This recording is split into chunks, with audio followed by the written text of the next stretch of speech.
We're gonna go football first, and then we're gonna go basketball for a little bit, all right? And then that'll be pretty much it. I know baseball. You follow baseball a little bit? Yeah. Though I'm following the offseason. Okay. Yeah, I'm a baseball guy. Mostly Mets than anything else. But Tim could carry that conversation. Okay. Yeah.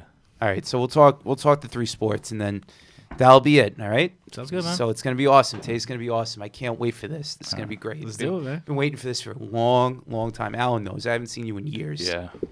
All right. But we'll get into that. Let's do it. Mike, whenever you're ready back there. Yep, we're ready to go. Let's do 10 seconds of silence, and we'll start the intro music. Awesome.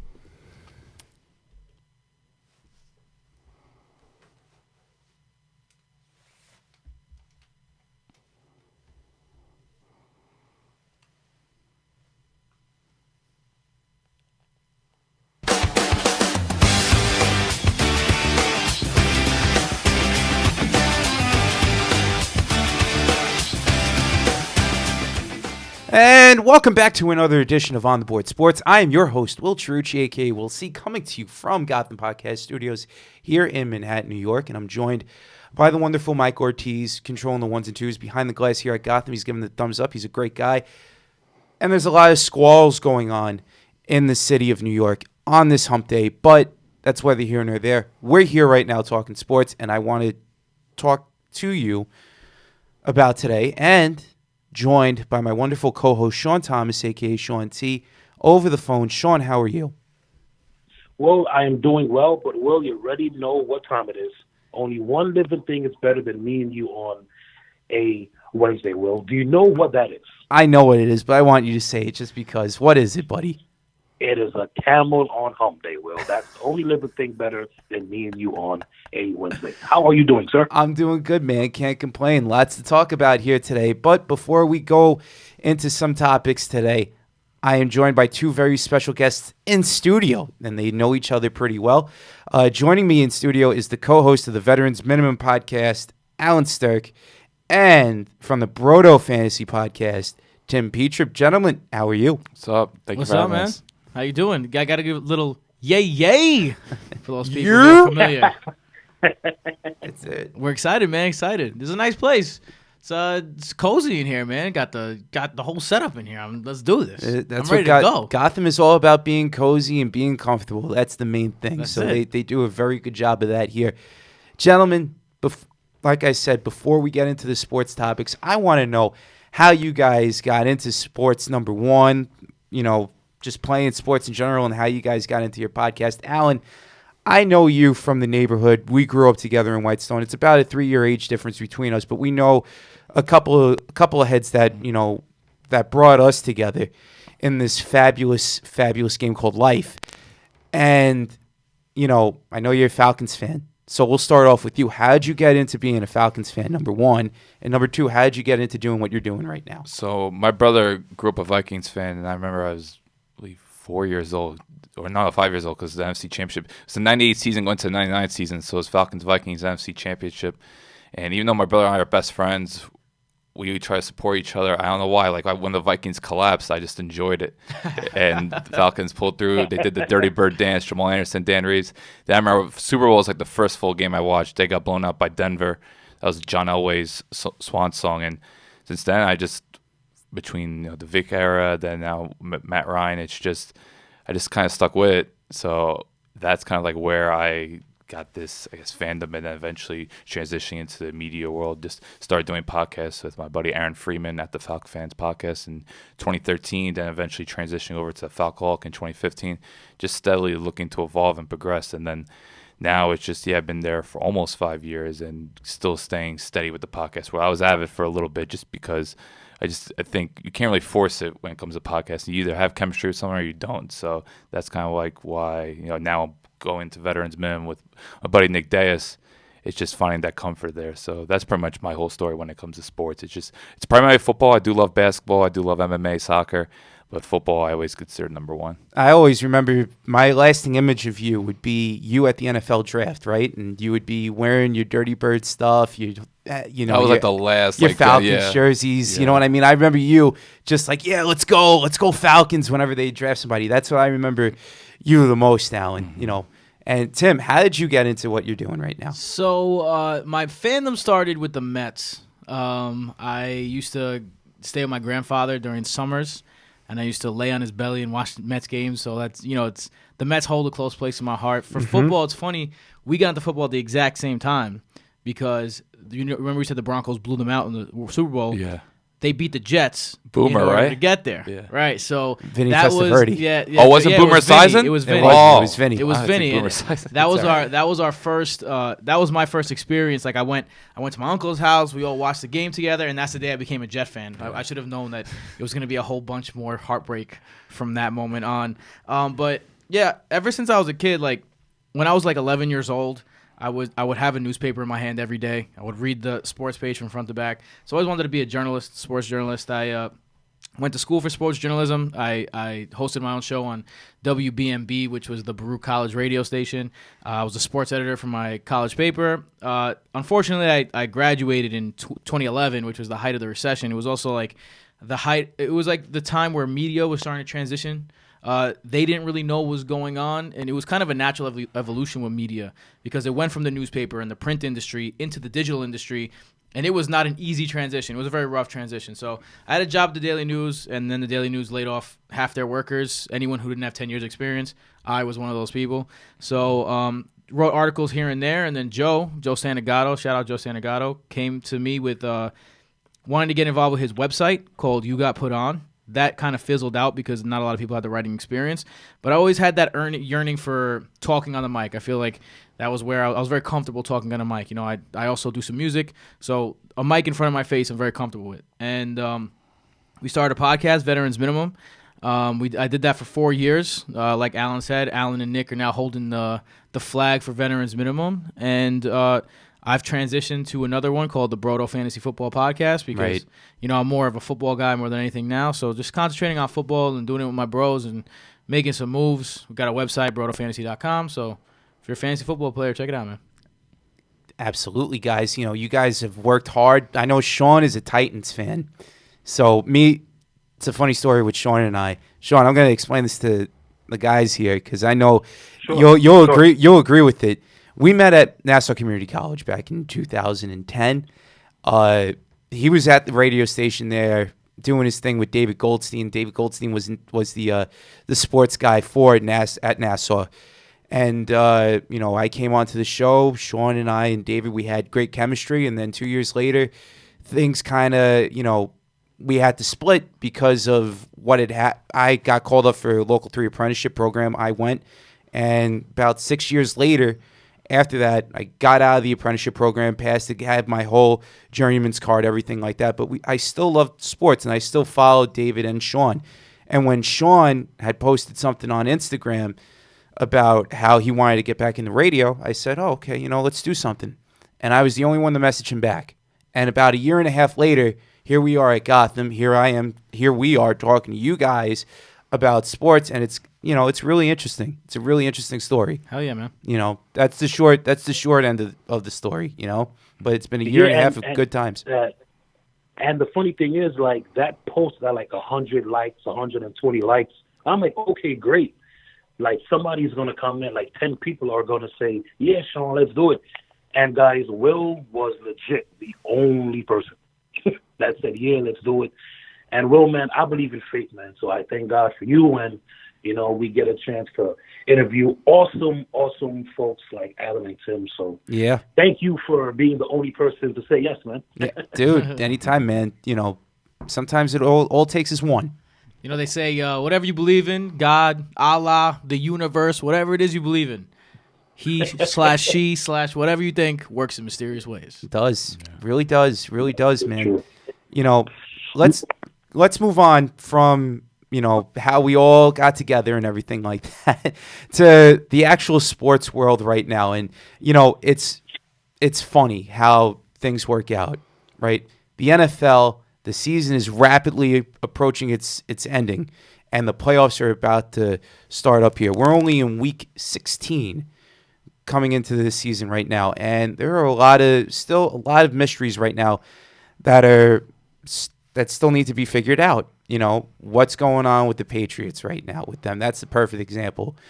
The Ravens, Lamar Jackson. He's having himself an MVP type year, but can he be that guy to lead the to Ravens? Excuse me, I'm thinking of the Falcons with you. I'm not sure. Get your birds messed up. Yeah, to the Super Bowl. And the Bills, probably the best team in New York right now, outside of the Islanders. But the Bills are doing their thing, And in the NFC, what's going to happen in the NFC East? The Eagles and the Cowboys looks like they're going to be playing a crazy game coming up for the division. The West still wide open. San Francisco dropped from the 1st seed all the way down to the 5th seed after last week's debacle against your Falcons, Alan. So one of the more confusing teams in the league. Yes, that's an accurate description right there. Yeah. So I'm going to start off with Alan first because Alan is like I said, you're a diehard Falcons fan, but both of your guys' bread and butter is football. Right. What is, who's been, I'm not going to start off with the favorite going into the playoffs because we kind of know who the favorite is, although we don't, but we do know. Who's going to be like that surprising story in the playoffs? A la the 09-10 Jets, the 2010 Seahawks, the 2007 and 11 New York Giants. Who might that team be in your eyes, guys? Realistically, I don't. It's really hard. I think the Cowboys have a Super Bowl caliber roster, but there's no way you could trust that coaching staff. They've just consistently made bad decisions in close games. You look at the Vikings game, look at the Patriots game, in situations where they did not, the play calling, between either being too overly reliant on Zeke Elliott or just, I don't know, whether it was Amari Cooper being injured or stacked to make the right throw. Dallas has so much talent, and I would like to believe in them, but it's just, you're telling me to put my faith in Jason Garrett, that's not happening. So when it comes to surprise, I just think AFC is so top-heavy between the Patriots, Ravens, and Chiefs. Obviously not that in order. I think Ravens and Chiefs are probably, you want to bank on them at this point. But the NFC, even though they're 1 seed now, Seattle, I think it would be a shock if Seattle made it because they're so flawed. I look at their roster, they're being carried by Russell Wilson, a couple starts here and there. I think it would be a genuine surprise if Seattle, made it out of the NFC because I think just they're so limited in certain areas, whether it's their defense or the offensive line. But I think if you were looking at a surprise, they would be the team that would surprise me. I think, the first thing that pops in my mind is the Seahawks, too. And it's not very often that you say, hey, this number 1 seed is the surprise team. But them getting the number 1 seed would be so beneficial to them because they're 10-0 all time in front of the 12s at home in the playoffs, right? So you're talking about if they get a bye, then they only have 2 games at home to get to the Super Bowl. So that's a team, and there's no better quarterback to have in those situations than Russell Wilson. So if there's a team you're looking at, and another team that I'm looking at that you mentioned already, the Bills. Going into the season, I remember Michael Robinson of the NFL Network saying the Bills were going to win the AFC East, and Twitter having a fucking... Go ahead. Am I allowed to do that? You can go ahead Sorry. and do it. It's okay. Twitter having a shitstorm all over him, right? So, and now here they are. And that coaching staff has them so ready to play every week. And I think the most important part of the Bills is they know exactly who they are. Such a big part of the NFL is identity and making other teams play to your caliber of football. That's what the Patriots have been doing for years and years and years and years. And the Bills are taking a bite out of that playbook a little bit. They know exactly who they are on offense. They're not gonna blow you out, but they're going to meticulously matriculate the ball down the field. And on defense, they have one of the best secondaries in the league. They have budding superstars all over the place that you're seeing shine. Ed Oliver was I love that pick when it happened. It's looking like a great pick now.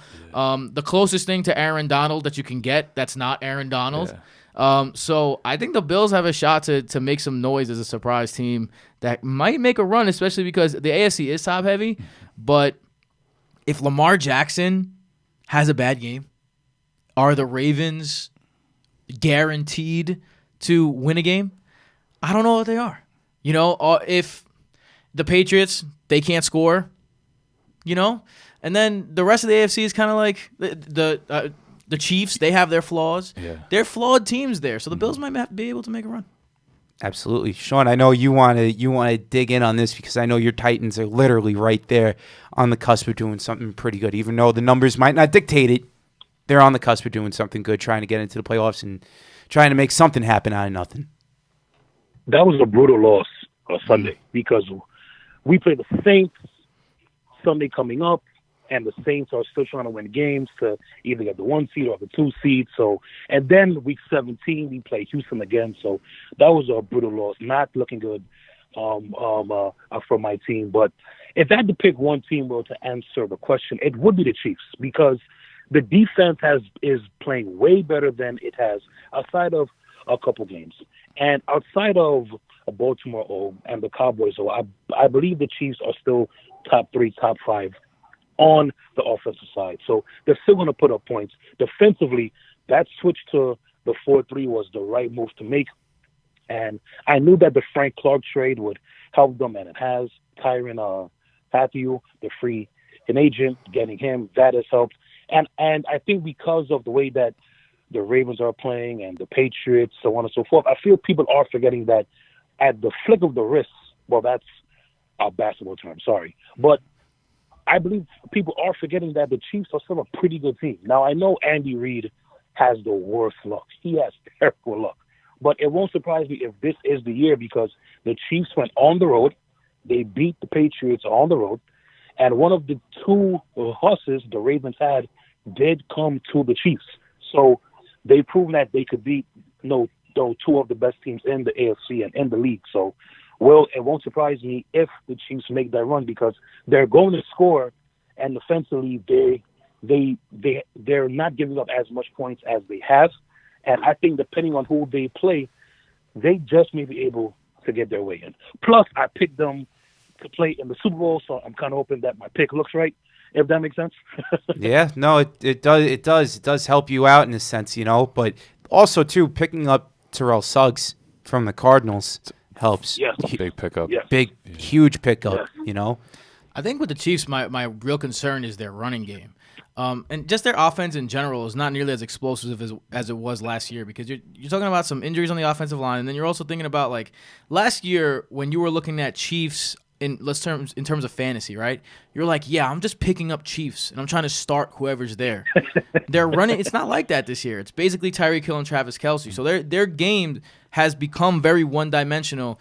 It's either a big bomb to Hill, or it's a middle of the field pass to Kelce, and it's not really anything else. So I'm looking forward to the return of Damian Williams. It's going to be big. But I think that when you put a team like that's that one-dimensional in a scheme war against a guy like Bill Belichick, I feel like a guy like Belichick always comes out on top in that situation in the playoffs. So that's the only concern that I have about the Chiefs. Hey, Tim, since you are the fantasy guy, I have a fantasy question, sir. Yeah, shoot, man. I was in the playoffs. I was in the semis. I was up. The guy I was playing had Michael Thomas. So I knew Michael Thomas is good for, between 15 and 25 points, probably more every single game. So I knew that Sunday I'd put up a boatload of points.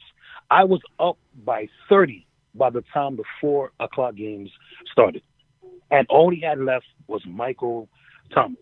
Tim, can you please explain to me, why did Dede Westbrook against the horrible Raiders secondary shit the bed and only gave me 2.3 points? I was so angry. So angry. Who would have known that it was Chris Conley that was going to be the answer there, right? Like exactly. Chris freaking Conley. I think that Jaguars offense has just been so unpredictable in terms of their wide receivers since Chark went down. Like, it's been Chark, and then it's just been they've supported a number 2 wide receiver almost every week, but it's almost been a different guy every week. So it's interesting to see, because Leonard Fournette's another guy who he was getting peppered with targets, hardly saw a target last week. So that Jaguars offense, you never know what they're doing. Doug Marrone is just like, he should be coaching in 1973. Exactly. That's where he so belongs. The guy that I'm playing, Michael Thomas, scores 35 points in our league. So I went from up 32.3 to losing by 2.7 points. God bless Do you. you imagine how I feel now? Michael Thomas wins weeks. To myself. Yeah. It's a good thing you're not here, because we're on the 10th floor. Yeah. And after telling that story, you might have to jump out the window. Yeah. Exactly. 2.7 points. 2.7. My God. I know, dude. It happens, man. I got to ask you guys this real quick. I know our team suck, Allen. Okay? And yes, Tim, I know you're a Jets fan like I am. Yeah. Okay? And the New York football scene has been an absolute dumpster fire when it comes to both New York teams, how these head coaches are being handled by the media and everything like that. Is there a way in 2020, do you see both the Giants and the Jets, and we'll go Allen too here with the Falcons, on what they have to do in order to be relevant and successful in 2020? What do they have to do in your mind and eyes? Here's the thing with the Jets. I don't think the Jets are that far away from contending. If you're taking a look at the Jets roster and you just take a look at, all right, when you saw the Jets in the preseason, you said, I'm going to project this team out, right? You're looking at a roster of players that you think can go forward. All right, now subtract the 2 starting middle linebackers, Mosley and Williamson. Right. Let's get rid of their number 1 corner that ended up being the worst free agent signing ever. Let's get rid of the safeties for a couple of games. Let's get rid of the running back for a game. Let's get rid of the starting quarterback for 4 games. Let's get rid of the starting outside wide receiver. Let's get rid of the biggest offensive lineman that you brought in the offseason, Kalichi Asimile, right? If you look at the injuries or just people who left just because, let's get rid of Leonard Williams, too. Trade him away. Just leaving the team, the guys who were not starting. You're talking about a team that 33% of their starters gone. And now you're not even considering the fact that some guys play well, some guys don't. I think it's important to remember the fact that Sam Darnold right now is younger than Joe Burrow. So the number 1 pick this year is going to be older than Sam Darnold. And Sam Darnold's going to go into his 3rd year. Brady is obviously taking a step back. He has the worst quarterback rating of any quarterback in the last 6 weeks. So I think the Jets are not that far from contending. For the Giants, they're a little more far from contending. They have a situation where if their quarterback ends up, he's lost 10 fumbles. So when you're talking about a guy who's turnover prone, he's got to cut that out. But if their quarterback can take the next step, they'll get closer. But I think the Jets are not that far from contending personally. I think it's a 3-year process with both teams. I think both teams need to clear out their coaching staffs. I think Shermer is a decent play caller, but he just can't handle the head coaching responsibilities. Well, Adam Gase is a disaster. I don't know how anyone could defend Adam Gase, and Greg Williams isn't much better either. I just think both teams need to completely – they're rebuilding because obviously they have young quarterbacks, so that's promising. And I do agree with Tim. Like, the Jets have legit offensive talent. Like, I love Jameson Crowder. I don't know if they're going to re-sign Robbie, but I'm a big Robbie Anderson fan. I think he should be like the next Deshaun Jackson. Whether it's infrastructure or maybe off the field issues, hasn't quite come to fruition, but he's a stud. And I think Jamal Adams, get on the right page with him because I think he's someone that you want to build around.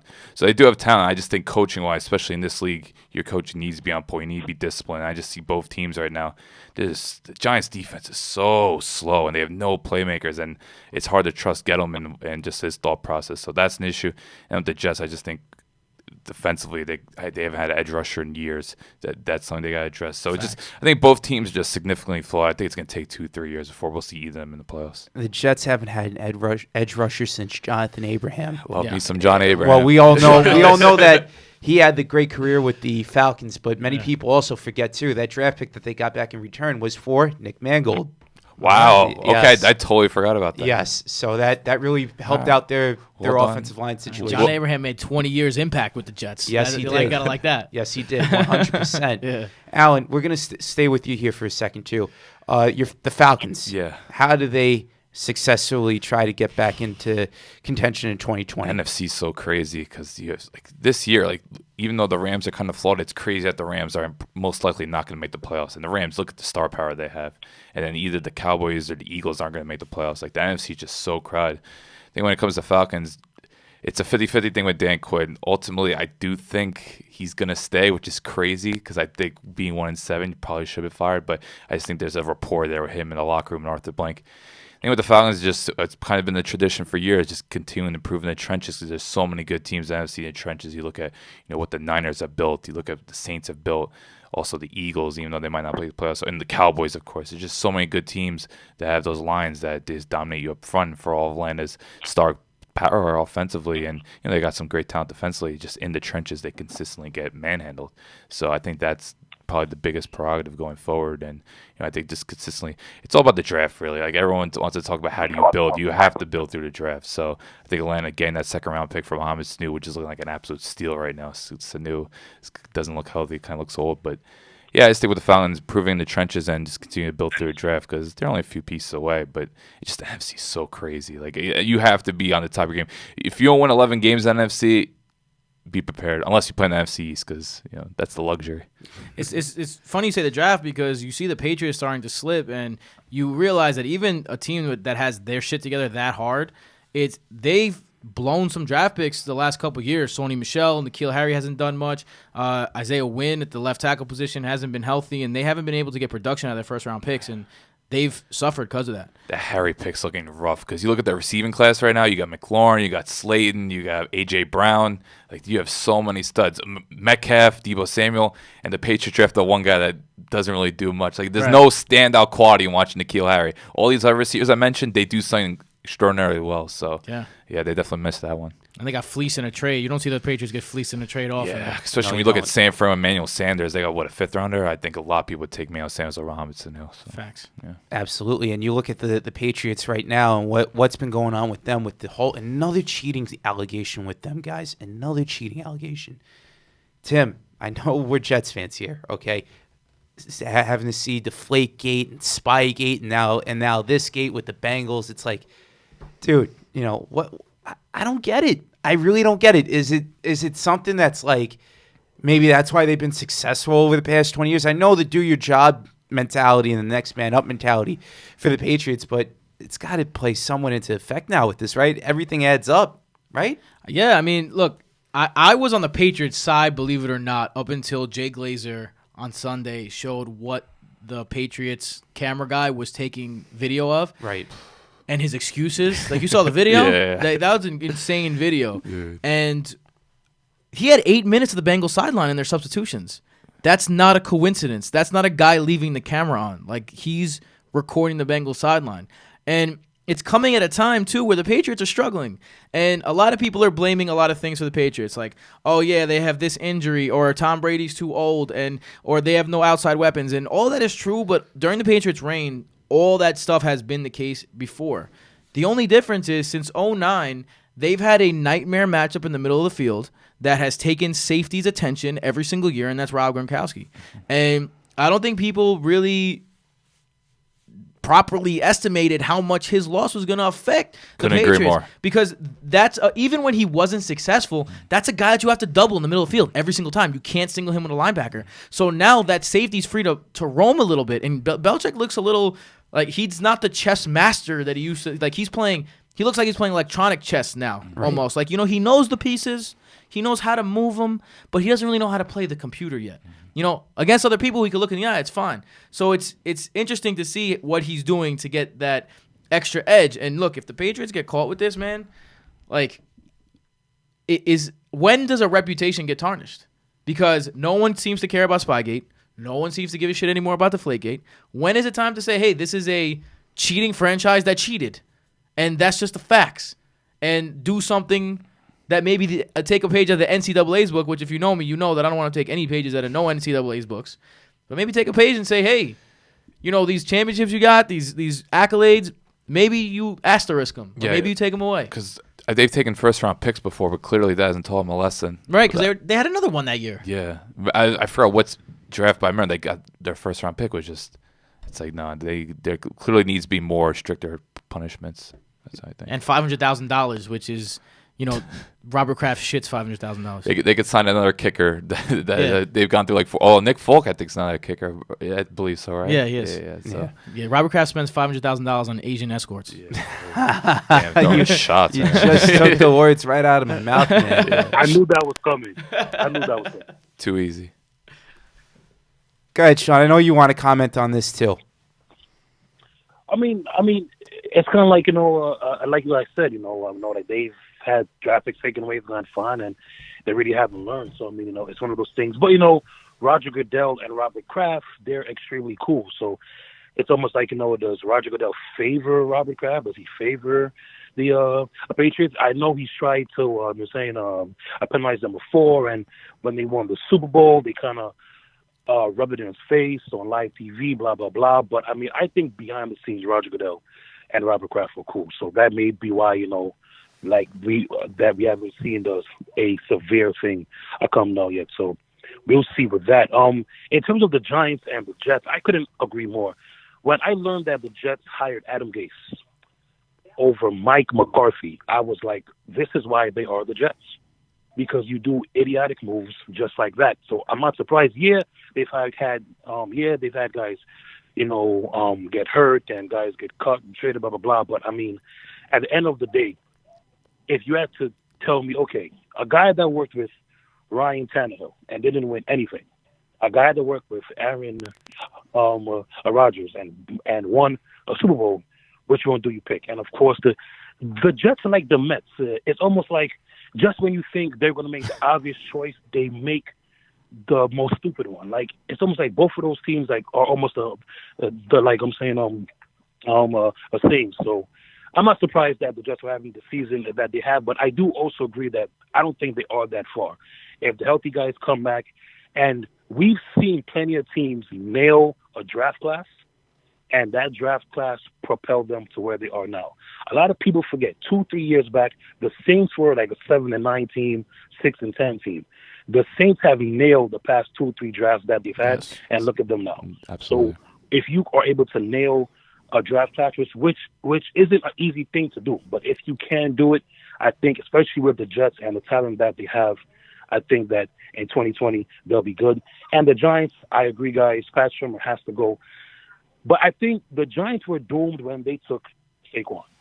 You had a top 2 pick, and you had quarterbacks for days, and all those quarterbacks are playing well, except for Josh Rosen. But all those other quarterbacks are playing well, and you could have had any of them besides Baker, and you take a running back, especially when you didn't have the offensive line in place. Dallas took Zeke after the offensive line was in place. That's why Zeke has been the beast that he has been. So I think Dave Gettleman has to go. I think Pat Sherman has to go. And then and also the fact that the Giants run the 3-4, I don't know.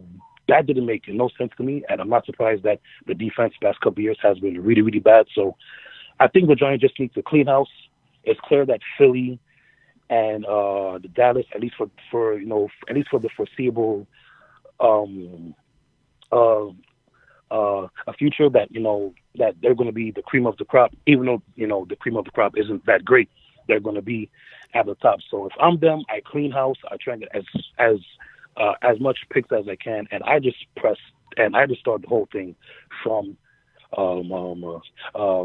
Scratch right. Again, but they need to start that whole thing. So we shall see. Right. And my last thing, and Alan, I had high expectations for your Atlanta Falcons this year because I'm a big Matty Ice fan. I'm a big Vic Beasley guy. Even though I know, I guess people can say that he's a bust, but I know that he's been hurt and misused, so on and so forth. But if I'm but I agree with you. It's a hard call because they were 1-7. They were down in the dumps, and they responded they went to the Saints, beat the Saints. They went to San Fran, and they won that game. So it's a hard call. With that, if you fire Dan Quinn, you got to replace him with someone better. And I don't know who's better out there that they can get their hands on quickly. So I think because of that, Dan Quinn does stay. But if he does stay, and I'm sure you will agree, he is on an extremely, extremely short leash next year. Like if they start 0-2, 1-4, I'm pretty sure that he is going to be gone. Yeah, I guess that's an accurate description. It's just, you don't know who's out there. I feel like this is going to the offseason. There hasn't been many candidates touted. I feel like every offseason, like Lincoln Riley's the big name. But other than that, I don't really know who's out there. That's why teams really have to assess, like, if we want to fire a coach, do we have, like, a plan? Like, who are the hot name coordinators out there? Because all the guys that Sean McVay worked with have pretty much got hired. So maybe like Andy Reid's guy, or I'm not sure who's really out there. I know Mike McCarthy's probably going to get back into coaching. We'll see where he goes to. But it's just there's a lot of openings out there. But I think teams need to realize what risk are we willing to take? Are we going to go the college route, or are we going to take a retread coach? Who knows? So I think that's what I have a very interesting name. Urban Meyer. I'm not really a college football guy, so I couldn't really. I think that he's more of a shaper of young men rather than a football coach. I think Matt Rule is from Baylor. Matt Rule, yeah. It's a name that could be interesting. I think that he has a very progressive offensive mind. So, in this new progressive offensive world, he might be a good fit in the NFL. You kind of be like Cliff Kingsbury. Right, kind of in that vein. Yeah, that's why I think the Jets should have gone, because I don't know what McCarthy's mind. I think he wanted to take a year off. I don't know if it's verified, but I think McCarthy just needed a break because he just pretty much burnt out after all the pressure at Green Bay. But I remember the Jets were interested in Kingsbury, and Arizona's still rebuilding, but at the same time, they showed a lot of promise this year. So I think maybe that's something that, because look, everyone wants the offensive mind. Although I will give credit to McDermott and Mike Vrabel. I think those two guys are showing that you can still hire a defensive mind coach and be successful, because everyone wants to craze this big that everyone wants 400 yards every week, but sometimes you need a disciplinarian. I think McDermott and Vrabel are doing a very good job. Yeah, facts. And it takes a lot of balls to replace your quarterback midseason and have success with that. And you see Vrabel did that, and Tannehill has played off. And there's a stat on BrotoFantasy.com called True Throw Value that really showed that Ryan Tannehill was one of the better quarterbacks in the league last year undercover, and he's getting a chance to show that this year. So yeah, Vrabel's doing a fantastic job. And that's a hard choice that we're going to have to make, because he's only on a 1-year deal. You'll franchise him.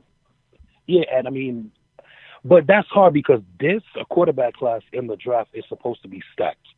So it's like we won't be near the top to maybe grab one of those guys, but you always got the trade market. So I don't know which way to go. I mean, because could this be a 1-year thing? Because he's so young. He's only still like 31, so he legit could still have a good 3-4 years left where he plays high. So it's going to be very, very interesting to see what they do, and I'll be paying close attention to it because I love my team. So we shall see.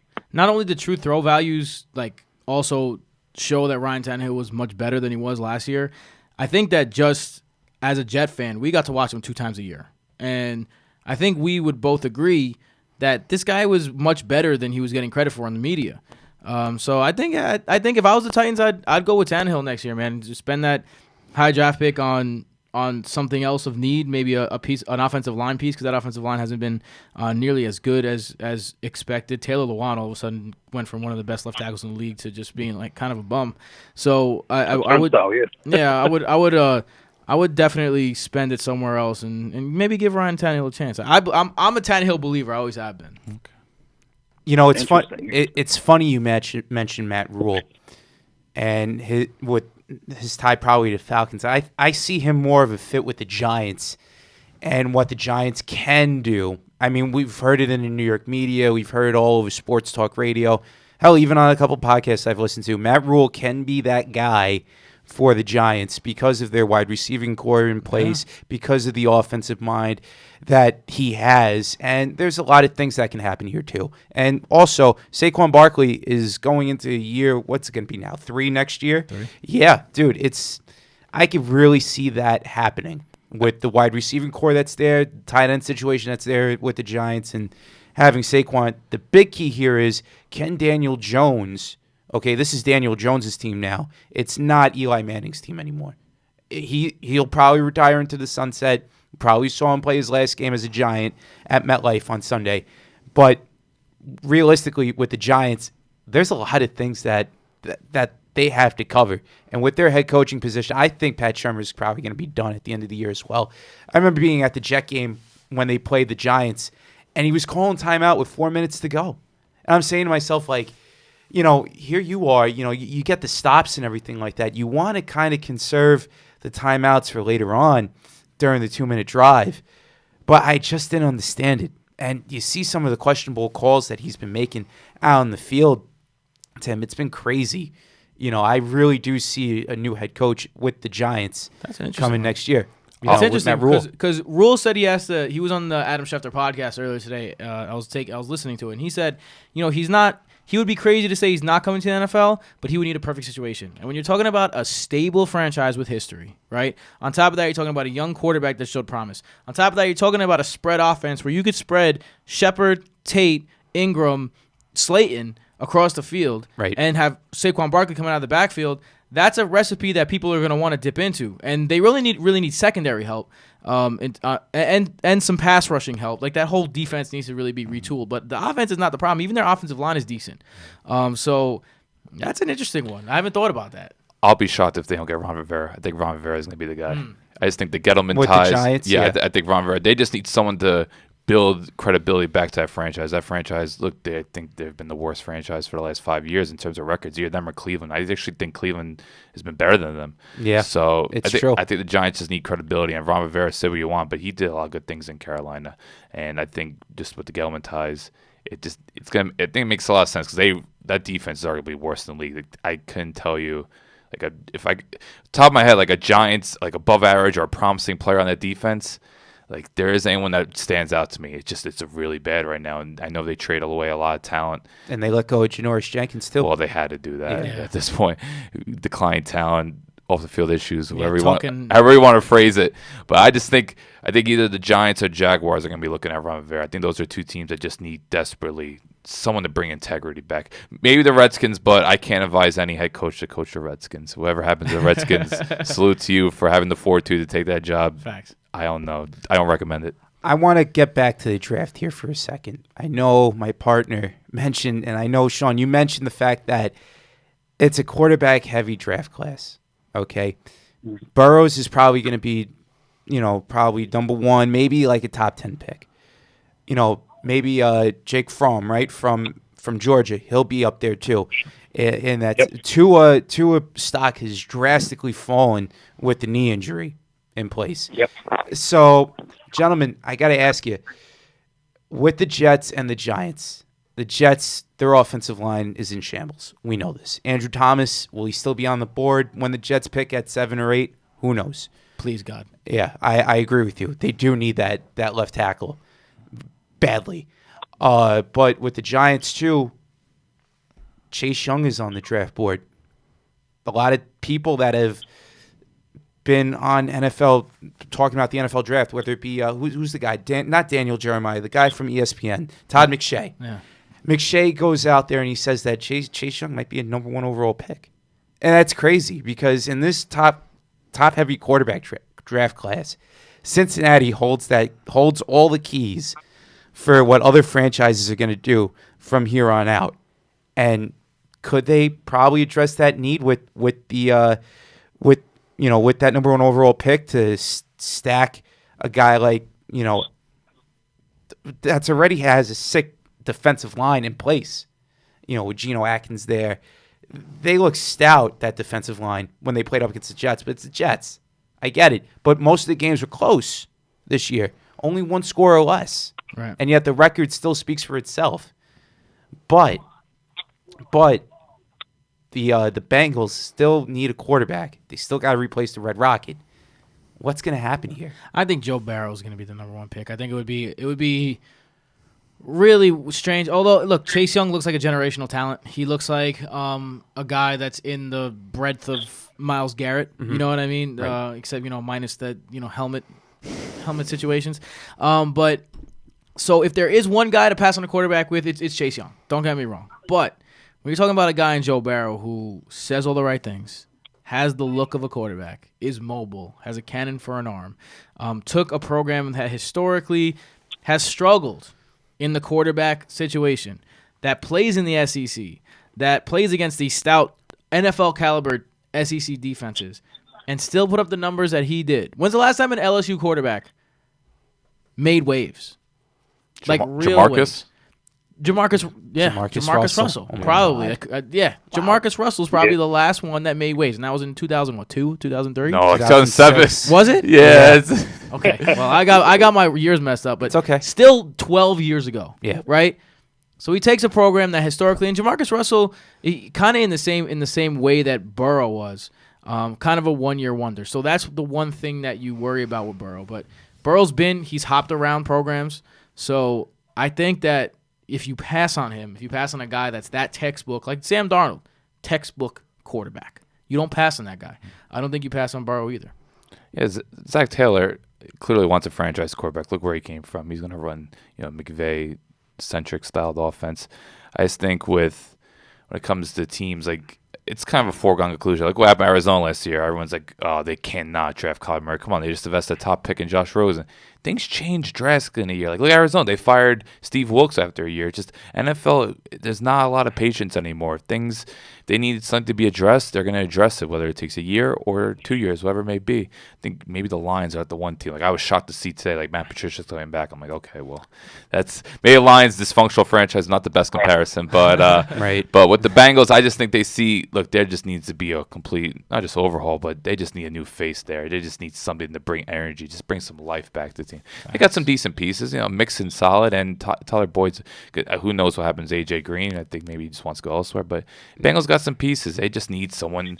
At times, you just have to look at it. We need a new face of franchise. We need to build our offense for the next however many years, hopefully decade in this case. So, yeah, I think it's pretty much a foregone conclusion. And if you look at the Bengals' talent, like I feel like they're also not that far away from a contending situation because they have a decent secondary. Although William Jackson went from one of the best corners in the year to who knows what happened to him.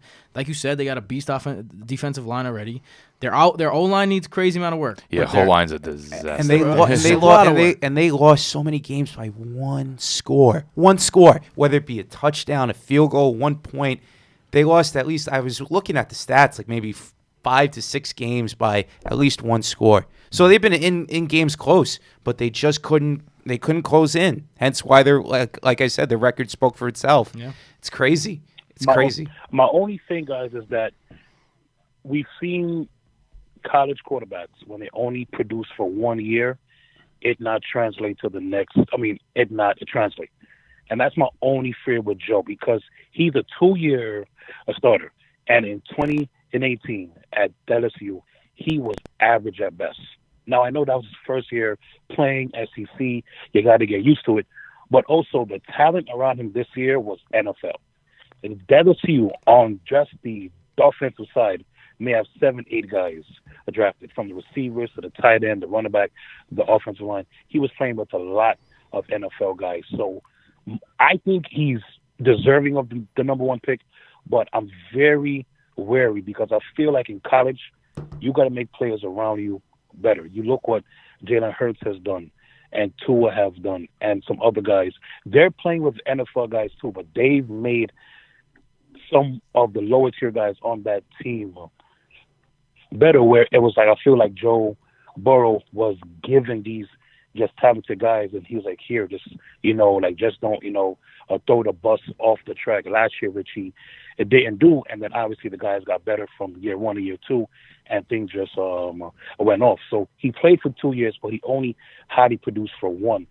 Granted, it wasn't an SEC, but as we saw, Bama wasn't Bama this year, and Florida wasn't Florida this season. So I think it shouldn't be a foregone conclusion that it's him, because if Tua is able to come back from the knee and the hip, he can, make a case. And nobody's talking about Justin and Herbert. Justin Herbert reminds me a lot of Big Ben. He's like 6'4", 6'5". He's like 235, 240, and I think he can be just as good. So it's going to be very interesting to see where Cincy goes, because I don't think they could go wrong with either Burrow, Tua, Herbert, or Young. So I feel like whichever pick they make, it'll be a very good pick. So they have a very tough choice on their hands. Interesting to hear the Titans guy talk about an Oregon quarterback that way. Yeah. Because I was a complete bust. Yeah. Yeah, it's crazy. Hey, speaking of the draft, okay, and speaking of teams that are doing relatively well right now, you look at a team like the San Francisco 49ers. Most of their roster has a bunch of undrafted talent, and finding that is absolutely crazy. And especially, you give Jimmy Garoppolo his payday, his due, and everything like that. And for him and for the San Francisco 49ers to go out there and just do what they're doing right now is just absolutely insane. Here we are. We thought that this team would be, middle of the pack, but they're doing some great things. They're doing some great things. They're on the verge of doing something absolutely something great. I forgot some of the names that were undrafted, but they have the roster there that they found. Sean, I know you talk about trying to hit the home run with the draft class, but if you find undrafted free agents, it's crazy. Look at a guy like Robbie Anderson, perfect example, Tim. Yeah. I mean, that's just good scouting, and that's why I think I have a little bit more of a bullish Is it bull or bear? Bull, right? Bull means good. Yeah. Bullish outlook for the Jets because I believe in Joe Douglas, and I believe in the situation. Like Philly, Philly is in it for the long haul. When last year in the first round, when they could have went for a big wide receiver, or they could have went for this or that, they drafted their backup left tackle. And that's going to be their left tackle now for the next 12 years when Jason Peters hangs it up. So they have that kind of mentality where they're patient, they're willing, they're waiting, and it's been successful. Now this year, not so much, but it's been successful in past years. So. Right.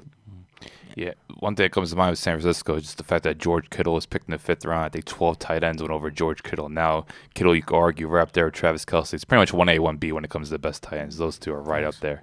So he's a prime example of just San Francisco just accumulating talent. Like they've been doing, because the first 2 years were kind of rough. They were just kind of trying to figure out, okay, Garoppolo went down and just they didn't have the receivers. Now they're just starting to build it up. Like Deebo Samuel looks like a great pick. Obviously the Samuel trade.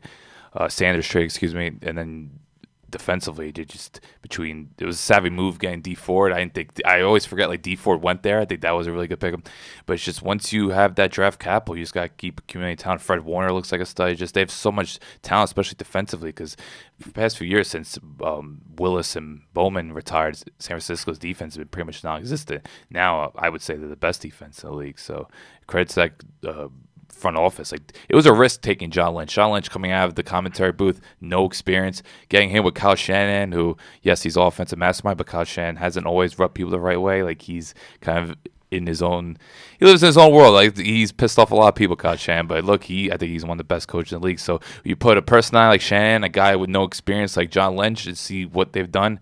It's remarkable, and I think San Fran, they are going to be a legit threat, whether they're the 1 or the 5 seed. Yeah, and they have a lot of undrafted talent too, San Francisco, Matt but they Breida. also have a lot of first round defensive talent that look like some busts, but then you put the right pieces around them, and now guys like Solomon Thomas, Jesse Armstead, you put Nick Bosa on the outside, D Ford, and now that's a really, really solid front. Yeah, I love Buckner. Buckner. Like these guys all together. It's a top 5 defensive unit in the league. Right. So you build by getting that undrafted talent and scouting the late rounds well, but you got to nail those first few picks, and every year San Francisco has nailed it. Even if, like you said, there's no patience in the NFL anymore. So it was quick to label a guy like Solomon Thomas a bust in his first year out of Stanford. But when you put the right pieces around him, you see he's able to shine the way that he shines. So yeah, it's been a process in San Francisco. A lot of people don't like to remember that they won 2 games a lot. Like they kind of like jogged that out of their memory, but they needed to go through 2 win seasons in order to get there. And so they've done a great job in the scouting department and in the draft. I think they've always been patient too. I remember they gave John Lynch like a 6-year contract. Yeah. So they were just like, okay, we're gonna take your time, because at that point they're just Shanahan too, right? I believe so, yeah. 5 or 6 years for him, they're too. just like, all right, we're going to go, and it might take a few years. Because you look at the division, it's like, oh, Seattle is really good. The Rams are coming on. It's just like, all right, it's going to be a process. Mm-hmm. It's just, I don't know if it depends on the market or just the organization. Just some organizations, they're just, it's like 2 years. If it doesn't work, get out of here. Like, it's just some organizations operate differently. And you look at the 49ers, too. I know we're talking about the draft. I remember 3 years ago, or whenever the year Trubisky got drafted, let's not forget that the 49ers traded with the Bears, and the 49ers wound up getting back a haul of picks in return. So that helps out in a sense, and look where the Bears are now with Mitchell Trubisky, even though, it is what it is. But San Francisco's been doing a great job with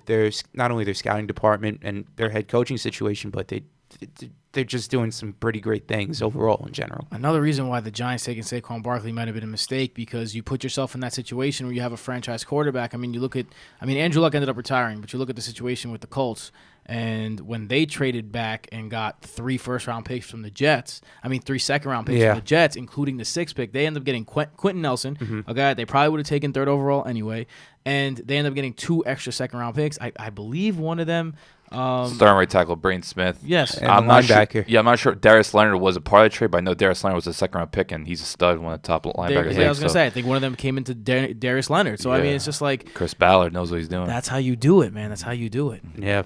Yeah, well, man, and that's my point. If you hit on a draft class, Quentin and Nelson changed that entire offensive line. He did. One person changed that entire line. It's too bad that they drafted him last season and not in 2015, 2016 when Andrew Luck was getting his brains beat out. But, I mean, just those first two picks, Quentin Nelson, Darius Leonard, changed the complete complexity of that team. So if you're able to nail a draft, well, it can really, really change the fortunes of a team. Absolutely. Hey, guys, we talked about playoffs earlier on. I want to get your Super Bowl takes right now since you guys are here. Picks, okay? On the spot. I love it. On the spot right now. I know my partner's pick. He mentioned it at the beginning of the year. Looks like he's probably going to be right on again. My pick is definitely down the tube right now at this point. That's okay. I kind of forgot who it was. I think I picked the Colts coming out with Andrew Luck. This is prior to him retiring, but I know. I picked the Bears. Yeah. That's all right. It didn't happen. I was with Philly. Yeah. There you go. But I know Nick was Philly too. Yeah. I want to get your guys' picks right now for the Super Bowl. Super Bowl 54 down in Miami. Go, guys. Who do you guys got? You want to go first? You want me to go first? I'm still on the Ravens, but NFC, I'm still between like San Fran and New Orleans. Like those two, I think, are so loaded. But the Sheldon Rankins and Marcus Davenport injuries do worry me with New Orleans. I know getting Jack Rabbit Jenkins, maybe he'll pay off, but I'll go with the rest. I'm gonna go Niners. Ravens. Niners, Ravens again from Super Bowl 47. Yeah. All right. I am off. I love the Ravens. Don't get me wrong. I love Lamar Jackson. But I just, like I said, when you have an offense like that, that's kind of in a one-dimensional situation. If they meet the Patriots in the Super Bowl, and Bill Belichick, I mean, not in the Super Bowl, in the championship, or even earlier, round, depending on what's going on with the Patriots and their record, right? If they meet the Patriots, I just don't see it happening well for them. I don't see Bill Belichick getting that fooled twice by one player. Now, Jackson's a generational talent, so maybe. But right now, I still like the Patriots to come out of the AFC. And I'm gonna go with the Saints out of the NFC. So Patriots Saints is my pick right now. Do you know Baltimore's one of the most intimidating environments? I think in the NFL in general, I would say they're right up there with Arrowhead and wherever field Seattle's called, I forget. But I think Questfield. I think Baltimore, people forget how intimidating it is to play there. And I gotta give credit to New Orleans. That place is just insane. I do not. Anytime New Orleans is on like a primetime game, I'm just like, if they're the home team, it's gonna be problematic for the opposing team. Yeah. They're great. That's a great atmosphere over there. Sean, who, just remind us again who your pick was for the Super Bowl. I had Saints Chiefs, and I'm sticking to it. And like you said, the Saints have had a ton of injuries on the defensive side, so I'm not confident in that one. And the Chiefs, I just feel the Chiefs have everybody where they want them to be. Everybody's talking about Baltimore being great, and the Patriots, and this, that, and the third. I think the Chiefs have those two teams right where they want them, so I'll stick to Saints and Chiefs. You guys, that's your pick. I like it. Guys, I know you mentioned the Patriots, and I know you mentioned the Ravens. I'm going to have to go with the Bills. I like the shocker. Hot take. I love it. You got to go with this. Love it. Okay. Sometimes, let's say hypothetically, right, you catch a hot team. The Bills last year were top 10 defense. This year, they're still a top 10 defense. The whole key of the season so far has been Josh Allen. Him running the ball, him being that option quarterback, the big body, the guy with the big arm. And I know the receivers, they're underratedly small. But if you could go out there and get the rushing attack and get Josh Allen going, I think that could be realistically a Super Bowl team right there. Talk about a guy like Mark Sanchez. Go out there, even a Joe Flacco. A guy that could go out there and just control the game. All right? The Bills can beat you in so many ways on defense, and they could go out there and play. I think that could be one of those surprising teams, but I think they make it to the Super Bowl. Out of the NFC, I'm going to have to go with the 49ers here. I like the 49ers. I think they'll find a way to make it, whether or not they're the first seed or the fifth seed. Jimmy Garoppolo has that pedigree from Tom Brady. He's learned from him. And he could definitely go out there and lead a team, especially having a guy like Kittle. You talk about having a guy like Gronkowski for Brady. Well, Kittle is that guy for Garoppolo. And, make no mistake about it, man. That defense, that front four of San Francisco is absolutely scary with Nick Bosa leading the way over there. It's just absolutely unbelievable. And if they do get the number one seed and they find a way to get it back, Levi Stadium can be pretty loud. We've seen it on TV, and we've seen it in the Super Bowl. It could be that difference maker. And any team out of the NFC West has that rabid fan base, whether it be the LA Rams, whether it be the Seattle Seahawks, whether it be the San Francisco 49ers, even the Cardinals, even though they're terrible, we got to see them with their postseason runs. That toaster can be loud down there in Arizona. But we're talking about right now, I like the 49ers in the Super Bowl. So give me Bills and 49ers in Super Bowl 54 down in Miami. That'd be a funky matchup. That would be. That would be a real funky matchup. That'd be a fun one. That would be. Yeah. That would be definitely fun. Watching the Bills go on a run to the Super Bowl would be fun, despite the fact that I'm a Jets fan. Me too. I remember enjoying the run that the Patriots went on in 2001, though, as a kid. And that didn't work out so well. So I don't know. Maybe I've always been a Josh Allen guy. I'm a big fan of Josh Allen. I find them overrated this year, but I'm a little surprised no one's really mentioned Green Bay yet. Yeah. Considering everything, but I don't think Green Bay, they have a lot of flaws, and they've been kind of stretching and like facing teams like Chicago and Washington. They just haven't really impressed this year. Granted, they've won some pretty. They've beaten some pretty good opponents. I remember they just hammered Dallas back when everyone thought Dallas was a Super Bowl contender. And, they beat the Vikings. But I'm a little surprised no one's really mentioned Green Bay because I feel like they're lurking. But Hell, even the Vikings, too. They're lurking, too, just about. I like the Vikings, but they're another team. It's just Kirk. Yeah. It's going to be disappointing at some point. Kirk Cousins is just too limited for me to trust. They have I don't think they have a Super Bowl ceiling, the Vikings. They're a good team. Yeah. But they have, like, it's NFC going to fall championship apart. ceiling. Yeah, you Yeah. just know it. Absolutely. Moving on now from the NFL, we're going to talk about basketball for a little bit. All right. The NBA year so far, it's been somewhat kind of expected. The Lakers are doing hot. They're one of the best teams in the NBA. The Clippers are right there, right behind them. And in the East, it's wide open between the 76ers. You got the Celtics right there with Kemba Walker finding himself now in that green and white Celtic green. And then you look at a team like the Miami Heat. The Miami Heat have been absolutely playing out of their minds good. Jimmy Butler has been, he's been the face of the franchise. Guys, what's been your take so far on this 2019-2020 NBA year so far? In a year especially since TV ratings have been down quite a lot, and especially what had happened earlier on with the whole LeBron, Daryl Morey, China situation. Maybe that's why the TV the viewership has went down. But we all know that once Christmas time rolls around, the NBA ratings will go back up. But I don't know about this year. But who knows? Guys, what's your take so far on this year?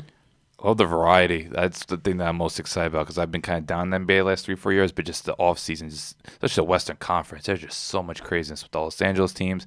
It's going Houston. I think Utah's like one of those plucky teams, and Denver's doing their thing. And I know Portland's not doing it, but seeing Melo is pretty cool. So I generally love the Western Conference. There's just so many moving pieces. I haven't even mentioned Dallas. The coolest thing about Dallas is their two big stars are from European countries, but not just any European countries. It's Slovenia and Latvia, like two of the most forgotten European countries. It's not like Spain or France or whatever it may be. Right. So I find the Western Conference just be exciting. Honestly, look, it's cool seeing the East do their thing, especially Giannis. Who doesn't love Giannis? But I think everything is directed towards the Western Conference. There's just so many contenders and so many powerhouses. I think the NBA ratings being down is a product of, all right, so you had this big powerhouse in Golden State. And I think that distracted from the fact that the NBA game is not the same game that we grew up watching, right? And we're all from New York. You guys are from Whitestone. I'm from Astoria. We're like cousins over here. But like when you played at the park, or you played, I don't know if you guys have ever played in like a league or anything like that. You played for a coach that if you took a transition three, You're benched. You're benched. Yeah. You're doing suicides, and you're taking 100 free throws, right? Yeah. That game doesn't exist anymore. And I think that just watching people shoot threes back and forth is not as scintillating as when you have a complete and utter powerhouse like Golden State. And I think that's why the ratings are a little down. But besides that, I think Alan's right. I think the power lies in the Western Conference. I love the variety personally. That's what I'm into. Like I don't like the I know which team is going to win every year narrative. I'm not that kind of guy. I think the East lies in Giannis's hands. I think he's right now the most the player in the NBA. I wouldn't say the best player, but the player in the NBA you'd want to build a franchise around the most. Mm-hmm. Maybe Luka Doncic is up there too. So I think the East resides in Milwaukee, but the West, like the Lakers are beasting. The Rockets can can put down 160 on you at any given time. The Clippers, when they're not resting their players, are a great bunch. Even Utah has a good roster, and I'm not mentioning 5-6 teams that have chances to make runs. Denver Nuggets. Denver Nuggets, yeah. How could you forget about that? Always love Greg Popovich. I don't know how much talent they have. Spurs. God bless Greg Popovich. I mean, there's going to be a team in the Western Conference this year that's going to win 45 games. It's not going to make it. So it's going to be. It's always like that. Probably like the Blazers or something. I know you're running the show here, but if I could ask you a question. Go ahead. How do you feel about the NBA reseeding? Instead of the Eastern Conference and the Western Conference doing a kind of like what they're talking about, their tournament style situation? Because I'm a big fan personally. Of what, the tournament style? Tournament style, yeah. Like NCAA, I don't even really care about the NBA outside of highlights until we get to the postseason. Yeah. And then that's when real basketball starts. So why not just make that basketball? That's a good question. I think it would work out in a sense, but if it comes back to, if it's not broken, don't fix it. You know what I mean? It comes back to that. I know a lot of players have been on the hot take here. Whenever I know James Harden was on that take too. He was asked, like, "Are you kidding me? Like, why would you even ask that?" Yeah. But if they do that, I know it's been in the works now for a couple of years with the NBA, and I think it would be a good move for them. To be honest with you, it would entice more teams to like play for the division more instead of going out there and trying to get the best record and everything like that. And if you do get in, you could really mess things up. You really could. You can mess things up once you get into the playoffs. It's not like now you got to have a superstar to win a team and everything like that, to build a team around and win. It's like in the NHL, how they have the top 3 teams in the division, which is what they should do. Have the top 3 teams in each division play it out and have 2 wild cards in each conference, play it out like that, and then you never know what might happen come playoff time. Look at last year with the Tampa Bay Lightning. They went up against the Columbus Blue Jackets. Blue Jackets traded for a lot of guys, though, to go in there. And they wound up losing a lot of guys in free agency this past offseason. But they wound up beating the best team in hockey. It's crazy. It's mind-blowing. But it's at that same point in time, like, it can work, if it can happen. Wait, so you're saying they should go 5 seeds instead of 8? No. They had you have the 3. If this was me, I like the way how the NHL is doing their thing right now. You have your 3 division leaders. Okay. And then in each you have two divisions, and like it is now in the NBA. Okay. But they just have the 1 through 8 seeding. Okay. Where opposed to, as in the NHL, you have your top 3 teams in each division, and you have your 2 wild cards from both divisions. You make that happen. You know what I mean? And that's how it works itself out. But the NHL has more parity as opposed to the NBA. I would even go a step further and I'd mix it. I wouldn't even take. I would get rid of divisions whatsoever. Because think about why divisions were in there in the first place, is because traveling wasn't as easy in 1974. Right. You know what I mean? Like, whatever. They got private Lear jets now where they could drink and smoke on the planes and shit. No one gives a fuck. Yeah. So you can get across the country in 5 hours. Boom. So boom, exactly. Mm-hmm. You don't even got to sleep. Then they don't even got back-to-backs anymore.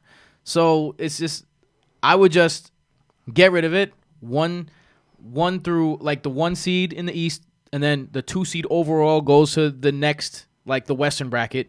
3 seed goes to the Eastern bracket. 4 seed goes to the Western bracket. And it's just overall records. You got 16 teams, and you play it out like that. That's almost like the NHL back in the day. If you notice, like with the Islanders in their first, when they won their first Stanley Cup, they had to go up against the Philadelphia Flyers, and they wound up beating the LA Kings in the first round of their series. And it's just crazy. You know what I mean? Like, if that was to happen, and that's why they're one of the better dynasties, but that's back in the day in which hockey was just crazy. Yeah. You know what I mean? But, now, Shawn, I know you probably want to get on this too, so the floor is all yours.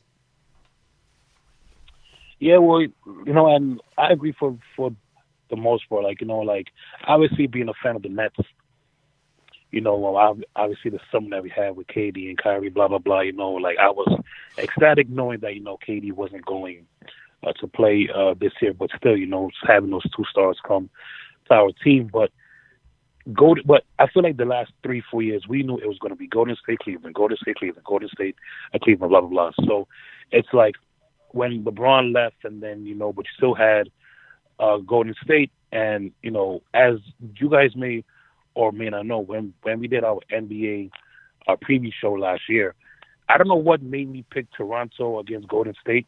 I did. I also don't know what made me pick Toronto in 6, but I did. And the fact that those two exact same things took place, like, I still can't believe that they took place, but I'm not surprised because I think we all knew this Golden State run was going to come to an end. These guys are approaching 30 years old, and they didn't have the money to keep these guys, and Draymond needed a deal, and Clay needed a deal, so they couldn't keep guys like Iguodala and Livingston, so on and so forth.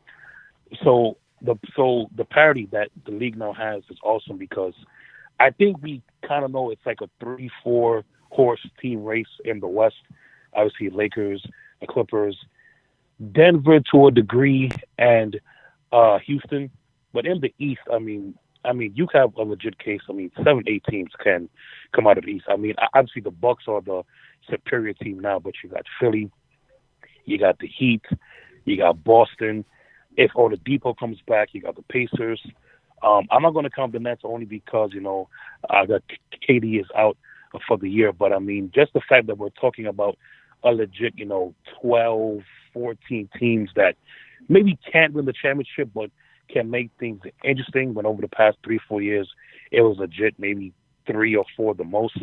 It makes it watchable again. And Will, I know that you've been obviously an Islanders, but Will, when you have a chance, enjoy this 23-4 start that your team has, Will, because they're playing especially well. So I'm glad that there is the parity back, and it's fun to watch, knowing that any given team can win on any night, knowing that by the time April, May, and June comes, Golden State won't be around. So we really don't know who's going to win. So that just makes it fun. Yeah, Shawn, you know me with my take on how with the whole Anthony Davis saga, he might leave at the end of the year, everything like that. You're right. I should enjoy this 23-4 start, but I'm not. I'm just focused in on my Islanders right now.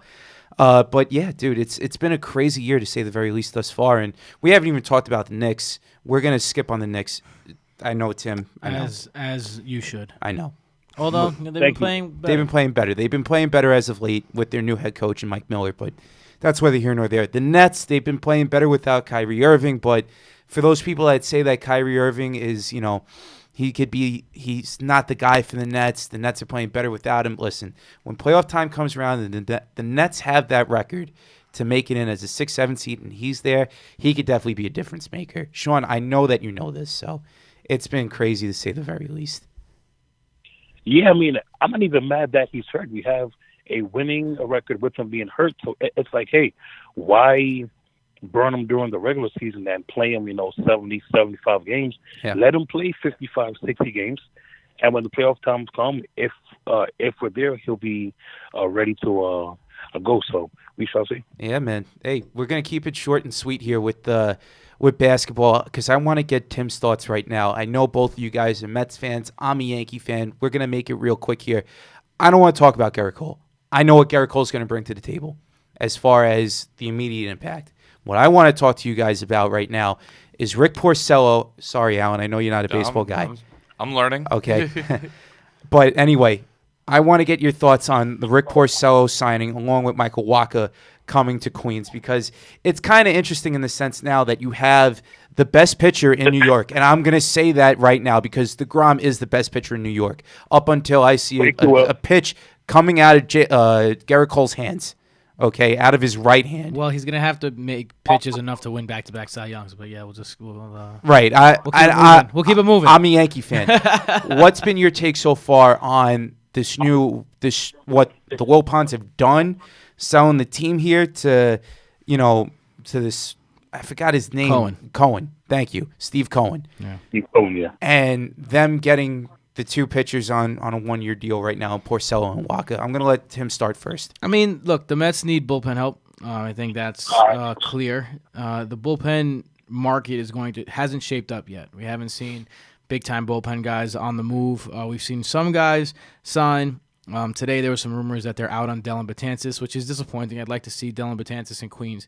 But in terms of the starting rotation, look, the Mets have DeGrom, Syndergaard, Matz, and Stroman already in place. So in terms of a fifth starter, last year Jason Vargas started over half the starts out of the fifth starter spot.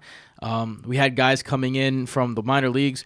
And you're talking about Michael Wacha and Rick Porcello. Rick Porcello, a former Cy Young Award winner. Michael Wacha, a former top prospect.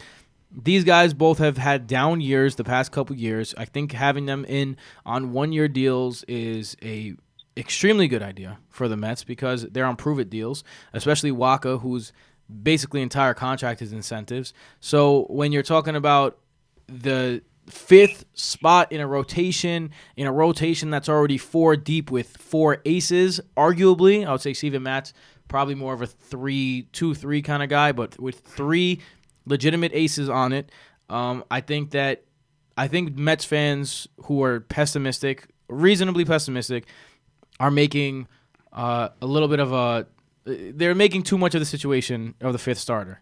Wacha and Porcello are fantastic signs in the fifth starter spot. Here's the thing, though. You restructured Cespedes' contract, right?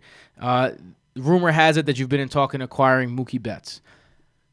Something needs to happen with this team to make them take the next step because last year you have this big, powerful guy, this budding superstar in Pete Alonso that you could finally build around. So are you going to build around him? Are you going to invest that capital? And Steve Cohen, the sale may have been completed, but he's not going to take over the Mets until 5 years from now. And in 5 years, who knows? Maybe Pete Alonso's wearing a Red Sox jersey or something. Right. So when things need to be done now, and I think if I'm that front office, the biggest thing I'm concentrating on is bullpen help, and then I'm going from there. Because, I mean, the lineup's pretty solid, especially with Cespedes coming back, with Jed Lowry coming back, with Brendan Nimmo coming back. A lot of people don't remember that this lineup, with Robinson Cano maybe being healthy this year, this lineup was missing a lot of pieces. But because Pete Alonso was in the middle of it, they were able to get wins anyway. So I think that the Mets' number one priority is bullpen help. And it's been, I mean, they re-signed Brad Brack, which is, whatever. They need a big-time bullpen piece, and I would love to see them bring in Betances or make a trade, maybe Josh Hader. I know the Yankees have been tied to Josh Hader. Yeah. So make a trade for some kind of big-time bullpen arm that could be trusted in the late innings. Mm-hmm. Go ahead, Sean. Well, I'll start from the top. I hated the Carlos Beltran hiring. Yeah. I still do. I feel like it's a typical Mets move. You have other proven guys that's available and free. And you let the number one target that I think all Mets fans wanted, Joe Girardi, go into the division with Philly that already has a somewhat better team than us. On a paper, we shall see 2020 on the field. But I agree for the most part. The lineup is fine. If we get Mookie Betts, I mean, that's just a plus, obviously. But the lineup is fine. And the staff, obviously, I doubt that Syndergaard is going to have a subpar year in 2020 that he did this past year. So you got DeGrom, Syndergaard, Stroman, Matz. And to me, Porcello, Wacha, Valley for that fifth spot, I think it's going to be great because both those guys have proven that they have stuff. And, maybe they don't, it's kind of obvious that they don't have a lot left in the tank. But I mean, they're not number 2 and number 3 as they've been for the most part of their careers. They're number 5. So I think having one of those guys, or if we go the 6-man route, I think that'd be pretty good. But Tim, I agree. Bullpen. If we don't get the bullpen right, 2020 is going to be a repeat of 2019. We're going to score 6 runs and give up 8. We're going to score 7 runs and give up 9. So we got to address the bullpen. We got to address the pen. Even though I hate the Beltran hiring, I think he's going to do an okay job because he can relate to the players. He's recently removed from the game. But I heard a report yesterday that the Mets aren't in on Dellin Betances, which kind of upsets me because he's New York born, New York bred, went to the high school. I've seen him pitch once. BX. Live. Right. He has a rocket arm. And the fact that he wants to stay here and we don't want him. Tim, Will, and Alan, watch a division team get them. Watch the Braves swoop in and give them like $12 million per, or watch Washington swoop in and get them. And it's just typical Mets things. When you have an opportunity to get a guy, you come up cheap with the money, and another team goes out and gets them. And I'm afraid that the Brewers are going to want the farm for Josh. Yes. And Hader. So it's going to be a very interesting thing. But Tim, I agree. If we fix the bullpen, we can make some noise in 2020. But we're talking about the Mets here, so that if is a huge if. Especially because the Phillies are improved. I like the Didi signing. Look, Zach Wheeler's going to be fine, like you said, now, but giving that guy $100 million is a mistake. The Phillies are improved. The Braves, they got Justin Wilson. So they have – I really wanted Justin Wilson, left-handed specialist. And then you got World Series champion Nationals. Right. In that division, too. Exactly. The world. But who lost Anthony Rendon, which Right. is – Thank the good Lord, because that guy used to murder the Mets. I am looking forward to not seeing him. You're gonna have to see him this year. You're gonna have to see him 3 times. That's fine. This year, 3 times is fine. It's 15 less times. I'll take it. Absolutely. Hey guys, real quick, how can the people follow you on social media, and how can the people follow your podcast? I know, Alan, you're with Veterans Minimum, and I know you were on Veterans Minimum, Tim. But how can the people follow Broto, right? Broto, yeah. Broto World. Yeah, I right. used to be on Veterans Minimum, parted ways, but still rooting for the guys. Love them. Alan will give you all the information. I very much advise listening to Veterans Minimum. But if you want to catch me, I'm at Broto Fantasy on Twitter, at Tim Petrop on all social media outlets. And yeah, follow BrotoFantasy.com. That's BROTO Fantasy.com. We have this stat called True Throw Value. It will be the best stat you've ever had in projecting people for next year. I promise you. No one else in the world had Ryan Tannehill as a good quarterback last year. This year, he has the highest QB rating outside of Lamar Jackson since he became the starter. No one could have told you that was happening except us, because we have this stat called True Throw Value and True Target Value that you should check out, and that's at BrotoFantasy.com. So check that out, and the Broto Fantasy Football Podcast, where you can find me. Find me at Alan_Strk. That's ALLEN_STRK. Find me writing for the Falcaholic, which is the Falcons brand for SB Nation. They'll also find me on Veterans Minimum podcast I do every Thursday night with my buddy Nick Deus, primarily right now talking about football, but we might eventually branch out. Just when it's the NFL season, it's just so hard to talk about anything else because it's just football is just everything. Mm-hmm. So eventually we'll see what happens come February to August. But yeah, that's where you can find out, at Falcaholic, SB Nation, and Veterans Minimum. Gentlemen, thank you so much for coming on. We really appreciate you sacrificing your time to come on our program to talk, and you guys are welcome back anytime. Thanks for having us Sounds on, man. good, man. Anytime, guys. It was fun. And it guys, definitely was. And Merry Christmas and a Happy Holiday to you. Alan, it's been a pleasure seeing you again. Thank you, man. You too. It's been absolutely awesome seeing Alan again. I haven't seen you in years, bud. Yeah. Thank you again for coming on, guys. You mentioned Christmas, by the way. Yeah. Also my birthday on Christmas Day. Get out of here. Happy birthday to you, bud. Thank you. Turning 31. I'm an old man now. No, you're not. You're just getting better with age. Stop it. 1988, baby. That's right. I 1988. got my first gray hair the other day. I was about to shoot myself in the head, man. No, don't say that. I got plenty of gray hairs on the side of my head. Come on. Who are we kidding? Yeah. On that note, for everybody here at Gotham Podcast Studios, thank you again to Tim Petrop and Alan Strk for coming on the show. Guys, it was a real joy to have you both on. And for my co-host, Shawn Thomas, and for the wonderful Mike Ortiz, controlling the ones and twos behind the glass here at Gotham, I am your host, William Chiarucci, logging out. We will talk to you guys soon. Peace out.